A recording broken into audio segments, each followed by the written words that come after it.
Telangana anti narcotics bureau legal team గురువారం చేపట్టిన ఓ భారీ డ్రగ్స్ ఆపరేషన్లో ఎన్నో విస్తుగొలిపే విషయాలు బయటపడ్డాయి. నైజీరియన్ల డ్రగ్ నెట్వర్క్ను ఛేదించిన పోలీసులు వారు డ్రగ్స్ దందా ఎలా చేస్తున్నారో మొత్తం తెలుసుకున్నారు. దేశ రాజధాని ఢిల్లీ నుంచి ప్రముఖ కొరియర్ సర్వీసుల ద్వారా దేశవ్యాప్తంగా మాదక ద్రవ్యాల్ని సరఫరా చేస్తున్నారన్న పక్కా సమాచారంతో ఈ ఆపరేషన్ను తెలంగాణ పోలీసులు మొదలుపెట్టారు. కానీ మొదట పోలీసుల వద్ద ఎలాంటి ఆధారాలు లేవు. కేవలం ఇలా కొరియర్ సర్వీస్ ద్వారా జరుగుతుంది అని మాత్రమే తెలుసు. దీంతో స్వయంగా legal team director Sandeep Sandilya రంగంలోకి దిగారు. ఆయన చేపట్టిన అద్భుతమైన అండర్ కవర్ ఆపరేషన్ కారణంగా ఈ డ్రగ్స్ ముఠా గుట్టు రట్టయింది. అసలు ఎలా ఈ ఆపరేషన్ జరిగింది ఓసారి చూద్దామా? హైదరాబాద్లోని మల్నాడు రెస్టారెంట్ డ్రగ్స్ రాకెట్ బయటపడిన తర్వాత అక్కడ లభించిన ఆధారాల ఆధారంగా పోలీసులు ఈ డ్రగ్స్ దందా పైన ఫోకస్ చేశారు. విదేశాల్లో ఉన్న నిక్ ఇంకా బద్రుద్దీన్ ద్వారా ఈ నెట్వర్క్ నడుస్తోందని పోలీసులు గుర్తించారు. దీంతో పోలీసులే యూజర్లుగా మారి తమకు కూడా డ్రగ్స్ కావాలి అంటూ ఆర్డర్ పెట్టారు. డబ్బు పంపిన అకౌంట్ నెంబర్, మాట్లాడిన ఫోన్ నెంబర్ ఆధారంగా వీరికి ఒక కీలకమైన సమాచారం అందింది. ఇదంతా ఢిల్లీ కేంద్రంగా జరుగుతుంది అని గుర్తించారు. దీంతో 3 నెలల క్రితం ఢిల్లీకి చేరుకుని ఈ నైజీరియన్ నెట్వర్క్ పైన నిఘా పెట్టారు. డ్రగ్స్ నెట్వర్క్లో ఉన్న ప్రతి సభ్యుడి ఇంటిపైన రెక్కీ నిర్వహించారు. దీనిలో భాగంగానే legal team director Sandeep Sandilya ఏకంగా 7 రోజుల పాటు మారువేషంలో ఉమన్గఢ్ ప్రాంతంలో నైజీరియన్ల మధ్య గడిపారు. చెత్తేరుకునే వ్యక్తితో స్నేహం పెంచుకొని ఆ వ్యక్తి సహకారంతో అక్కడి డ్రగ్ డెన్లోకి ఎంటర్ అయ్యి కీలక సమాచారం సేకరించారు. అద్దె రూమ్ కోసం వచ్చానని చెప్పి వారం రోజుల పాటు అక్కడే తిష్టవేసి స్థానికుడిలా కలిసిపోవడంతో drugs kingpin Badru Khan ఉన్న ప్రదేశాన్ని ఖచ్చితంగా గుర్తించగలిగారు. ఈ నెట్వర్క్ కు మద్దతుగా 502 మంది నైజీరియన్లు కలిసి ఈ డ్రగ్ డెన్ను నడుపుతున్నారని ఆయన తెలుసుకున్నారు. ఈ సమాచారాన్ని ఈగల్ డైరెక్టర్ నేరుగా ఢిల్లీ డీజీపీ క్రైమ్ బ్రాంచ్ అధికారులకు అందించడంతో ఈ భారీ ఆపరేషన్ కు గ్రీన్ సిగ్నల్ వచ్చింది. దీంతో హైదరాబాద్ లీగల్ టీంలోని 124 మంది అధికారులు, ఢిల్లీ సిసిఎస్లో 120 మంది పోలీసులు కలిసి ఢిల్లీలోని 20 ప్రాంతాల్లో ఒకేసారి రైడ్స్ చేశారు. ఈ రైడ్స్లో 50 మందికి పైగా అరెస్ట్ అయ్యారు.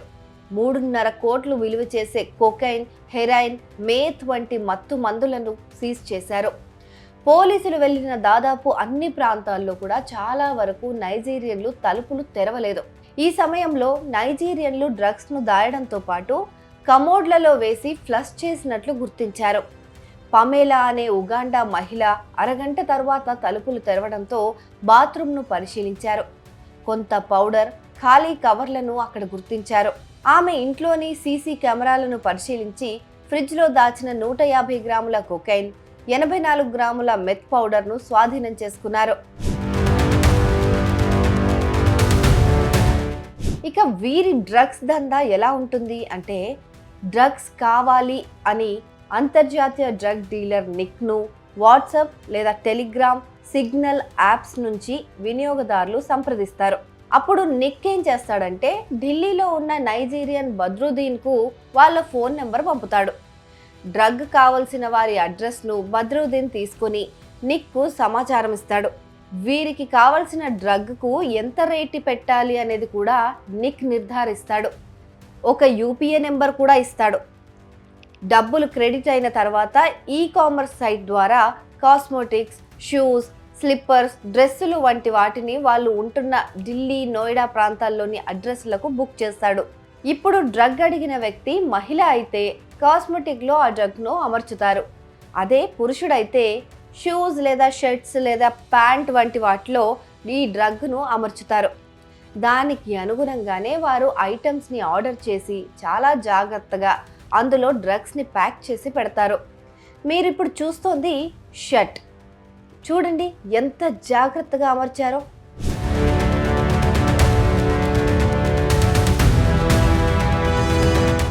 ఇలాగే చెప్పుల్లో కూడా డ్రగ్స్ను పెట్టి ప్యాకింగ్ చేసి కావలసిన వాళ్ళ అడ్రస్లకు కొరియర్ ద్వారా పంపించేస్తారు. ఈ అడ్రస్ పైన స్థానిక వ్యక్తి ఫోన్ నెంబర్ను ఇవ్వరు. నైజీరియన్ నెట్వర్క్లో ఉన్న వ్యక్తి నెంబర్ను మాత్రమే ఇస్తారు. పార్సిల్ ఆ ప్రాంతానికి వచ్చిన వెంటనే కొరియర్ బాయ్ లేదా ఆఫీస్ వాళ్ళు ఆ ఫోన్ నెంబర్కు కాల్ చేస్తారు. వెంటనే సంబంధిత వ్యక్తికి ఫోన్ చేసి ఫలానా ప్రాంతంలో ఉన్న కొరియర్ ఆఫీస్కు వెళ్ళి నీ పార్సిల్ను తీసుకోమని చెప్తారు. ఆ పార్సిల్ను తీసుకొని యథేచ్ఛగా డ్రగ్స్ వినియోగిస్తూ ఉంటారు వినియోగదారులు. ఈ మొత్తం ప్లానింగ్ ఎగ్జిక్యూషన్లో ఎక్కడా డౌట్ రాకుండా చాలా జాగ్రత్తలు తీసుకుంటారు. Next, cash transactions.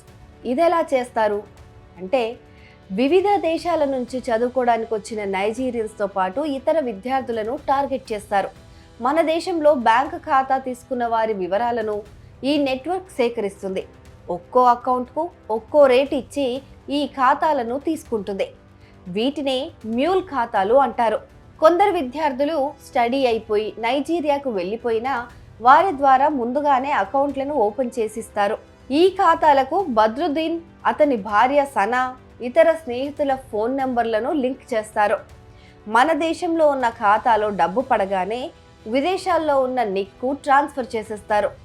వీళ్ళకి ఇవ్వాల్సిన పర్సంటేజ్ను నిక్ ఇచ్చేస్తారు. దీంతో ఎక్కడా ఎలాంటి డౌట్ రాదన్నమాట.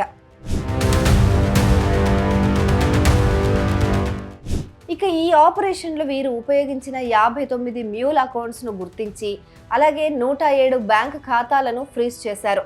దేశవ్యాప్తంగా 2078 మందికి పైగా ఈ నెట్వర్క్కు డ్రగ్స్ సరఫరా చేస్తున్నట్లు అధికారులు వెల్లడించారు. వీరంతా ఫ్లిప్కార్ట్, ఇతర కొరియర్ కంపెనీల ప్యాకేజీల్లో డ్రగ్స్ దాచిపెట్టి పంపుతున్నట్లు గుర్తించారు. కొత్త వ్యక్తులు వెళ్తే నైజీరియన్లు గుర్తుపడతారని, అందుకే లీగల్ టీం చెత్త ఏరుకునే వ్యక్తిని ఎంగేజ్ చేసి అతని ద్వారా వివరాలు తెలుసుకోవడం ఈ ఆపరేషన్లో మరో కీలక విషయం. కానీ ఈ ఆపరేషన్ సజావుగా సాగిందంటే దానికి కారణం legal team director Sandeep Shandilya IPSఏ.